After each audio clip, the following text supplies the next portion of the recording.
Aku selalu cakap yang banyak benda bagi aku lah yang korang maybe kalau orang ramai nak kritik pasal filem Keluar Main, aku terbuka serius, and probably terbuka dan even bersetuju yang kita boleh improve lagi part ni. Tapi kalau ada lagi yang nak kata Nas tak layak jadi Borhan, engkau masalah sebenarnya. I agree. Jangan kata ni aku pukul korang ni. Ni order Grab. Wagyu.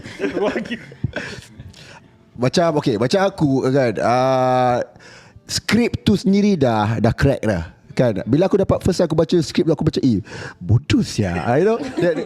Aku gelak seorang-seorang tau. So bila masuk set, aku tak sabar nak buat scene tu. So bila aku duduk dengan Anwari kan, aku cakap macam mana nak buat ni semua. Bila kita discuss kan, satu benda yang kita orang ni dapat buat scene tu sebab aku rasa kita orang ada mentality yang sama tau. Suka benda kelakar yang sama kan. Dan aku realise yang kita orang semua suka macam Stephen Chow kan, benda-benda yang reference kita orang kan. So aku macam ini lawak tu kan. So jadi lagi senang tau sebenarnya nak execute benda tu sebab kita orang ada satu mentality yang sama.